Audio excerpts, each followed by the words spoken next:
नमस्कार बंधुगण, मोर नाम स्वप्न प्रधान। आपण सभी को स्वागत करुच्ची आवर चारसाला यूट्यूब चैनल को। आशा करी आपण सभी सुस्थ थे, भलरे थे और निरापद थे। तो आज ये क्लास रे आम NCERT class 6 geography lesson number 6 major landforms of the earth को डिस्कसन करवा, जहाँकि समस्त प्रकार एग्जाम पाई उपयुक्त अटे। चलतु समय विलंब न करी आगु को बढ़िबा। यह पूर्वर जानिनेबा आजिर आमर मोटिवेशनल क्वाइट कौन रही। साहब घायल तो यहाँ हर एक परिंदा है, साहब घायल तो यहाँ हर एक परिंदा है, मगर जो फिर से उड़ सका वही जिंदा है। एक बच्चा भी जब चलने सीखता है उससे पहले हजारों बार गिरता है और उड़ता है और संभलता है। उसी तरह से जीवन में कभी हार नहीं मानना चाहिए। जब भी कोई हार हो तो उसे सक्सेस का एक पिलर समझकर आगे बढ़ना चाहिए। इसी का नाम ही जिंदगी होता है। Thank you. चलतु एबे आमर विषय आड़ को आग को बढ़िबा। प्रथमे आमे जानिबा लैंडफॉर्म्स माने कौन। लैंडफॉर्म्स कहले आपण निजे निजर प्रकृति को देखंतु। एठी आपण प्रकृति रे किछि अंचल देखुथिबे जोगुड़ाक पहाड़िया अच्छे, किछि अंचल देखुथिबे जोगुड़ा समतल अटे, जोठी आमे कौन बासबास करछे, आमे घर कर रहिछे। किछि अंचल जल द्वारा आच्छादित, आउ किछि अंचल सामान्य उच्च सामान्य नीचे अटे। तो एहीपरि भाबरे आमर संपूर्ण पृथ्वीटी को जगार भी समतल नुह। तो या आमे कौन कहवा ना कौटी लैंडटा उठिकी अच्छी, कौटी सामान्य उठिकी टेबल साइज आकार अच्छी, कौटी एकदम से फ्लैट अच्छी। तो या ही आमे लैंडफॉर्म्स बोली कहूचे। जो ये लैंडफॉर्म्सटा आमर क्रिएट होउची प्रोसेस होउची सेटा दुई प्रकार। कौन कौन से दुई प्रकार? फास्ट होउची आमर internal process and the second one is external process. तो इंटरनल प्रोसेस कहा जो होउची ना upliftment and sinking of the earth's surface. तो अर्थ रे भीतर अंश रे जे कौन सी प्रकार जो प्रोसेसिंग हुए, कौन सी कारण जमती आम अर्थक्वेक होबा, वोल्केनिक क्रिएट हेबा, तो ये सब कौन ना इंटरनल प्रोसेस। तो इंटरनल प्रोसेस तो आमर अर्थ रे सरफेस रे मध्य चेंजनेस आसे, जो थी आमर डिफरेंट डिफरेंट टाइप रे लैंडफॉर्म्स क्रिएट हुए। देन आसला आमर एक्सटर्नल प्रोसेस। एक्सटर्नल प्रोसेस दुईटा रीजन जो हुए। कौन कौन से दुईटा रीजन ना halogen and deposition. Halogen and deposition कौन सेटा को आमे नेक्स्ट स्लाइड रे पढ़िबा। चलते ए जाए आपनकर क्लियर हो गला। एबे आगो को बढ़िबा। तो एरोजन कौन? 1 मिनट। हाँ, एरोजन कौन ना the wearing away of earth surface is called halogen. माने सपोज देखो एठी हमर अर्थ सरफेस रे किछि सॉइल अच्छी, तो ये जगार सॉइल क्षय होकरी अन्य जगह को पलैबा। तो ये जो जगार क्षय है आपको ही आम कहवा कौन? एरोजन। कौन कहवा? एरोजन। बुझिपारे? एरोजन कौन ना the wearing away of the earth surface. Earth surface रे किछि अंश अन्य जगह को पलैबा। सेटा कोथि जोगु हुए? कौन माने अर्थ सरफेस रे जो एरोजनटा हुए तार बाहक कौन गुड़िक केउ गुड़िक सेगुड़ा आम आग को डिस्कसन करवा। तो बुझिपारे एरोजन अर्थ कौन ना किछि अंशरू अर्थ सरफेस किसी अंश क्षय हो जावाकू एरोजन कहुए। ठीक से डिपोजिशन कर, यार बिल्कुल उल्टा होची डिपोजिशन। ये जो क्षय होता अंशटी अन्य जगार जाकि गैदर्ड होगाकू कौन कहुए? गैदर्ड होकर रिबिल्ड होगाकू कहुए डिपोजिशन। कौन कहुए? डिपोजिशन। ये जो आमर एरोजन एंड डिपोजिशन ये जो दुईटा प्रोसेस हुए कहा जो होता है ना रनिंग वाटर जो होता है, देन आइस जो होता है एंड विंड जो। ये तीन टा रीजन जो ही आमर अर्थर सरफेस एरोजन आ डिपोजिशन हुए। बुझिपारे? एरोजन कौन ना the wearing away of the earth surface is called halogen and deposition the rebuilding of the earth surface is called deposition. Okay, ये जो एरोजन डिपोजिशन हुई आर एक दुईटा प्रोसेस जो हुए दुईटा माध्यम माने सॉरी आर ये दुईटा प्रोसेस किसी गुड़िक किसी माध्यम जो होता है सेगुड़ा कौन ना फास्ट हो रनिंग वाटर। रनिंग वाटर माने बही जाउथिबा जल, then ice, then wind. Running water केमती? सपोज देखो ये किसी मिट्टी अच्छी आमर, जदि ये जल बही आसला जलर स्पीड जो से कौन करे ये जगार मिट्टी गुड़िक धोई नहीं अन्य जगार डिपोजिट कर दिए। ये जगार धोई नेला मीन्स एठी कौन हम ना सॉइल एरोजन हो गला। देन गोटे एनादर जगार नहीं से कौन कला डिपोजिट कला, माने सॉइल डिपोजिशन हो गला। तो एरोजन और डिपोजिशन केवल रनिंग वाटर जो होता है, आइस जो भी होता है एंड विंड जो भी होता है। Okay next the division of landforms depending on elevation and slope. Elevation and slope माने कौन? एलिवेशन माने तार जो उच्चताटा उच्चाईटा बुझे ना, उच्चता हूँ एलिवेशन, स्लोप माने ढाल, स्लोप माने कौन? ढाल। तार एलिवेशन और स्लोप को लेकिन लैंडफॉर्म्स को केते विभक्त कराई? तीन भाग में। केते विभक्त कराई? तीन भाग में। कौन कौन से तीन भाग रही?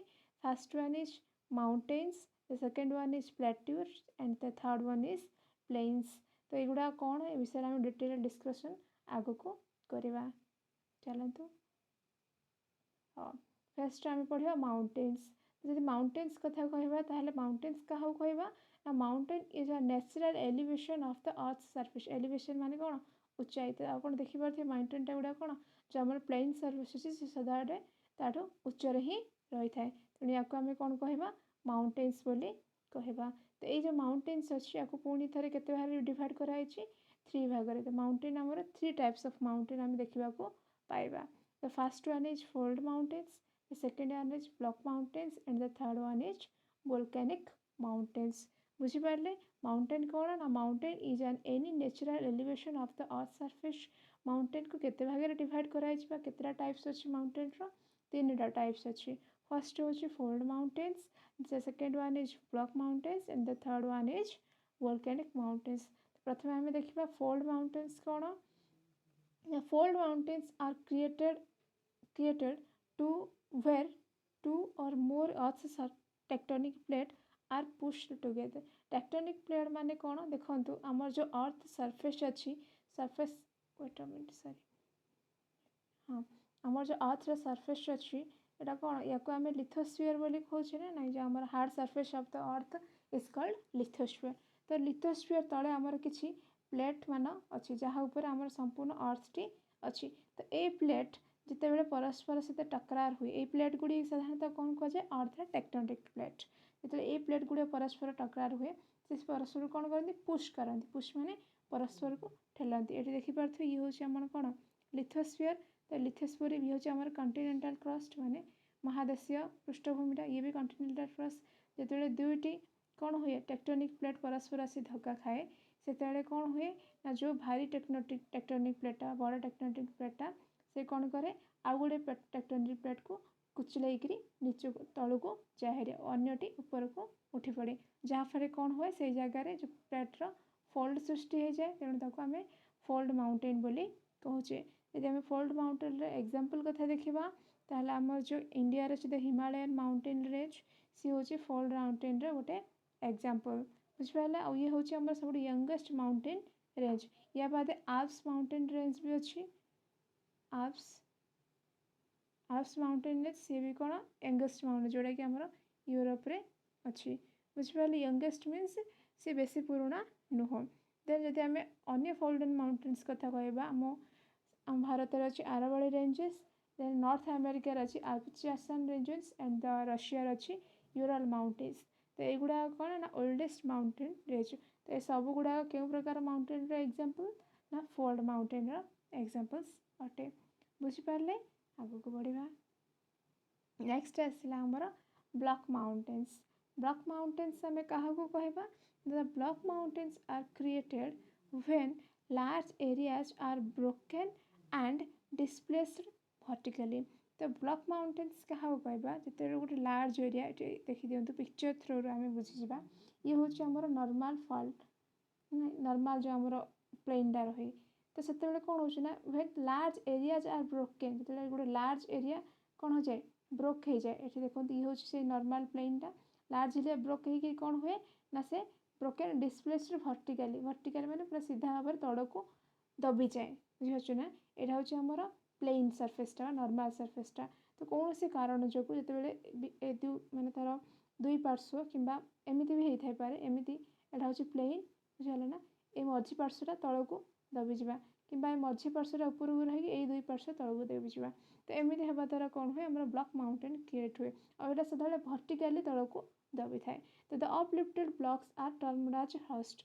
जो अपलिफ्टेड ब्लॉक्स अच्छी कौन कह हर्स्ट कह जो उच्चा अंशटा अच्छी या कौन कहुए हस्ट आ जो अंश तौक मैंने लोअर तौक दबी जाइए the lower blocks are called graben बुझिपारे the uplifted blocks are called horst the lower blocks are called graben तो जब एग्जांपल कथा the Rhine valley and the बोस्गेस mountain in Europe are the example of block mountains बुझिपारे चलतु आगू बढ़िया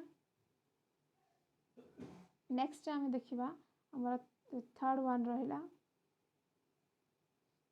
volcanic mountain volcanic mountain आम क्या कहबा the volcanic mountains are formed due to the volcanic activities आमर जो अर्थ अच्छी अर्थ कौन जो क्रस्ट अच्छी क्रस्ट माने जो भितरी अंशटा तो उपरटा हूँ आमर कौन सरफेस बा ताको क्रस्ट बोली कहूँ देन आमर कौन मेंटल देन आमर कोर तो आमर जो भितरी अर्थर भितरी अंशटा अच्छे से कौन समस्त जिन उत्तप्त मैग्मा अवस्था अच्छी तो कौथि कारण जो जदि मैग्मा कौन पूरा क्रस्ट उपरको पलै आसे देन ताको आम कहे लार्भा और ये लार्भा कौन हुए धीरे धीरे ऊपर पड़ी कौन शीतल होगा लगे शीतल हो कौन हुए गोटे रॉक रे कन्वर्ट हो जाए तो रॉक रे कन्वर्ट होगा ये कौन हुए गोटे माउंटेन आकार धारण करनिए तेणु आपको आम कौन कह वोल्केनिक माउंटेन कहीं वोल्केनिक माउंटेन कहले ये वोल्केनिक इरप्शन जो क्रिएट होती तेणु आपको आम वोल्केनिक माउंटेन बोली कहे जदि यार आम एग्जांपल कथा देखा then mount Kilimanjaro in Africa आफ्रिकार mount Kilimanjaro and mount Fujiyama in Japan these are the example of volcanic mountains बुझिपारे वोल्केनिक माउंटेन्स क्या कहुए देन आम देखा ये जो माउंटेन्स गुड़ाक अच्छी एगुड़ाक आम कहीं कौन आर यूजेस कौन अच्छी एगुड़ा क्यों प्रकार माने केमिति आमर कम आसती कहीं आम यूजफुल अटे तो यूजेस ऑफ माउंटेन्स को जब आम देखा माउंटेन गुड़ा यूजेस फास्ट देखा the mountains are a store house of water store house mountain को वाटर स्टोर हाउस बोली कहुए कहीं देखो आप प्राय जिते गुड़े नदी आमर प्रवाहित हो भारत हो कि अन्य देश हो जिते प्रकार नदी प्रवाह से कौन पहाड़र कौन ना कौन गोटे कोणर उत्पत्ति होता है तो प्राय नदी झरणा ये सब गुड़ा कौन पहाड़ सृष्टि होता है तेणु यही पहाड़ बा माउंटेन्स को स्टोर हाउस ऑफ वाटर बोली आम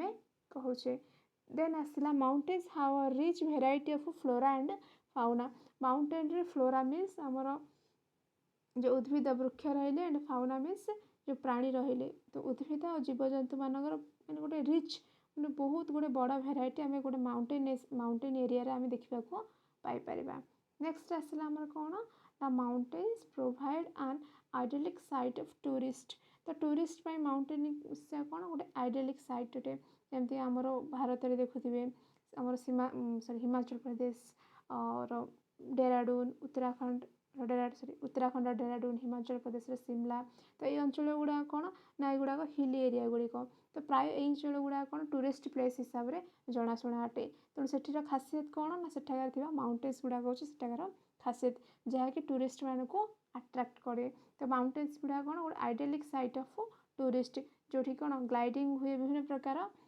माने प्रतियोगिता भी आयोजन हुए माउंटेन्स को लेकर तो बहुत जब ओभराली आम देखा गले माउंटेन्स गुड़िक आम संपूर्ण जीव जगत बहुत ही यूजफुल अटे तो आज क्लास एतिकी थिला तो नेक्स्ट क्लास आम आगो को आमर जो सेकेंड लैंडफॉर्म्स रहा प्लेट्यूज सॉरी प्लेन्स ता विषय में डिटेल पढ़ा जदि आपको मो क्लास भल लगी ताहले लाइक सब्सक्राइब एंड शेयर करने को आदौ भूलें thanks for watching have a good day.